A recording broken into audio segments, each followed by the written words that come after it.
The Prophet sallallahu alayhi wasallam, he says in the hadith of Al-Irbad ibn Sariyah radiyallahu ta'ala anhu, إنه من يعش منكم فسيرى اختلافا كثيرا. The Prophet sallallahu alayhi wasallam, he said, whoever from amongst you lives for a long time, then he will see much differing. The Sahaba were with the Prophet sallallahu alayhi wasallam, there was no differing. If two of them differ, they go to the Prophet sallallahu alayhi wasallam and they make him the judge between them. A man read the Quran and Umar heard him. Umar said, how did you recite it? He read it again. He grabbed him. He said, that's not how the Prophet ﷺ recited it. He grabbed him all the way to the Prophet ﷺ. And the Prophet ﷺ said, let go of him. He said, O Messenger of Allah, this man is reading the Quran in a different way to the way you recited it to me. The Prophet ﷺ said, okay, you read. So the man read. It's okay, Umar, you read. And Umar read. And there was some variation. The Prophet ﷺ said, both are right. The Quran was revealed in 7 languages or 7 dialects of the Arab. This is correct and this is correct. So differing happened between them. What did they do? They went back to the Prophet ﷺ and he clarified for them. وَانْتَهَى الْخِلَافِ. Differing is finished. But now the Prophet ﷺ is telling them, whoever lives for a long time after the Prophet ﷺ passes away, سَيَرَى اخْتِلَافًا كَثِيرًا. They will see a lot of different. And it happened. So what should we do? Prophet ﷺ, he tells us. He says, فَعَلَيْكُمْ بِسُنَّتِي وَسُنَّةِ الْخُلَفَاءِ الرَّاشِدِينَ الْمَهْدِيِّينَ مِنْ بَعْدِي. Hold fast to my sunnah and the sunnah of the rightly guided khulafa, caliphs, Abu Bakr and Umar and Uthman and Ali, radiyallahu anhum. تَمَسَّكُوا بِهَا وَعَضُّوا عَلَيْهَا بِالنَّوَاجِذِ. Hold fast to it with your molar teeth. If a person holds onto something with the front of their teeth and someone was to pull, perhaps they will let go. But with your molar teeth, صعب. So Prophet ﷺ said, hold fast to my sunnah and the sunnah of the Khulafa al-Rashidin with what? With your molar teeth. Then the Prophet ﷺ, he said, وَإِيَّاكُمْ وَمُحْدَثَاتِ الْأُمُورِ فَإِنَّ كُلَّ مُحْدَثَةٍ بِدْعَةٍ وَكُلَّ بِدْعَةٍ ضَلَالَةٍ وَكُلَّ ضَلَالَةٍ فِي النَّارِ. And stay away from the newly invented matters. Be aware of the newly invented matters. For indeed every newly invented matter is an innovation, and every innovation is misguidance, and every misguidance leads to the hellfire. Prophet ﷺ, he gave us the problem. There's going to be much differing. And it occurred. Prophet ﷺ died, the Khawarij came, the Qadariyah came, the Murji'ah came, later on the Mu'tazila came, the Jahmiyyah came, the Ash'ari came, later on more and more, every year the Sufis came, this one came, that one came. And today, just in UK alone, we probably have all 72 sects. The HQ, this one is here, this one's in Dewsbury, this one's Madriyash. HQ, UK, 72 sects mawjood. The Prophet ﷺ gave you a problem that's going to exist, and we see it now, it exists. And he gave us the solution. Tamassaku, hold fast to my sunnah, the sunnah of the Prophet ﷺ. Not the sunnah of anyone that came after him from these innovated groups that existed 50 years, 100 years, 400 years after the Prophet ﷺ. No, stick to my sunnah, the sunnah of the Prophet ﷺ. And the sunnah emphasized it by saying, and the sunnah of my khulafa.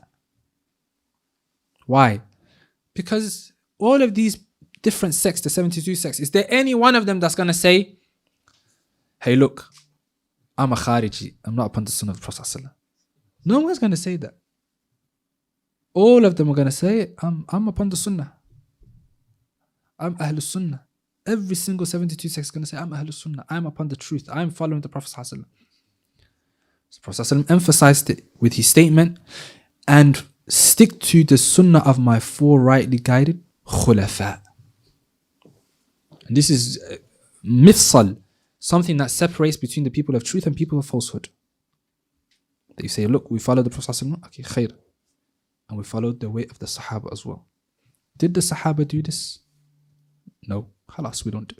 Did the Sahaba do this? Mawlid? No, it came 400 years later. Did they sing and dance and turn off the lights and say, huwa, huwa, huwa, huwa, huwa, we get closer to Allah? Khalas, Sahaba never did it. Why are you doing it? Sahal, no need to debate arguments. we need to rebel, we need to do this, we need to do that. Everything that is contested and people argue about, go back to the Sahaba. Negating the names and attributes of Allah, distorting it, changing it. It doesn't mean he actually descended to the lowest heaven. No, his mercy descended. No, he sent an angel to. Ya akhi, did the Sahaba say this? No, they never said. Khalas, so say what they said. Wherever they stayed away, you stay away from. Sahal.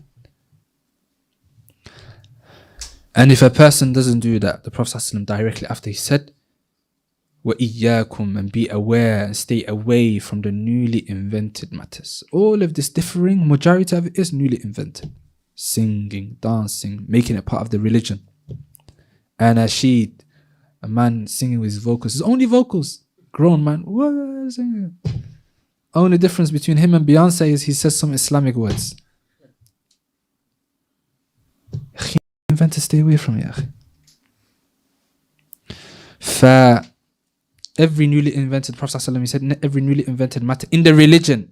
Some people, they try to bring a weak doubt. They say, look, microphones newly invented, the phone's newly invented, the table's newly invented. The Prophet ﷺ says, no, ya akhi, this is things that in the religion that you're worshipping Allah Azza wa Jal by way of. We're not talking about wasa'il, wasa'it, means of transmission. This is a means of transmission. This is recorded as a means of transmission. The video is a means of transmission. That's not an act of worship itself.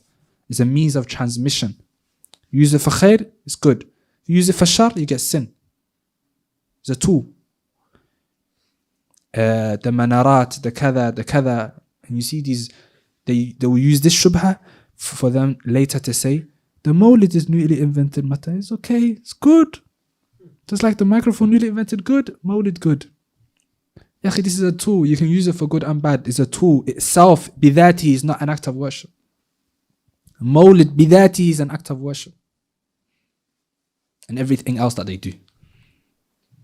And so, staying away from the newly invented matters, the Prophet ﷺ, he said, stay away from it.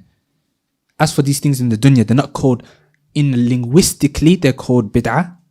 This is a bid'ah, innovation. Just like the TV is an innovation, linguistically in the English language and in the Arabic language. But shar'an, where you get reward or sin for, this is not an innovation. This is not an act of worship. Is that clear?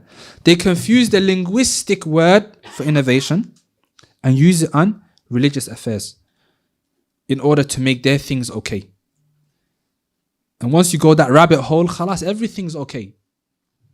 They will say, yes, newly invented matters are bad, but this one is good, and this one is good, and this one is good, and everything's an exception. Whereas the Prophet ﷺ, he said the opposite. He said here, فَإِنَّ كُلَّ مُحْدَثَةٍ بِدْعَةٍ. Indeed, every newly invented matter is an innovation, and every innovation is misguidance, and every misguidance is in the hellfire. They made exception for newly invented matters. They make exception for innovation. Make an exception for misguidance. Not every misguidance doesn't lead to the hellfire. The Prophet ﷺ said the same word, kul. Are they going to say now, not every misguidance leads, some misguidance leads to Jannah.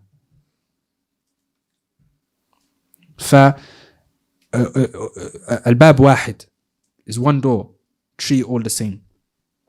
Every newly invented matter is bad. Every newly invented matter is an innovation. Every newly innovation is misguidance, and every misguidance leads to the hellfire. So the Prophet ﷺ, he warned us from that, and he told us to stick to his sunnah, and he said that is the way out from this ikhtilaf, this much differing that exists.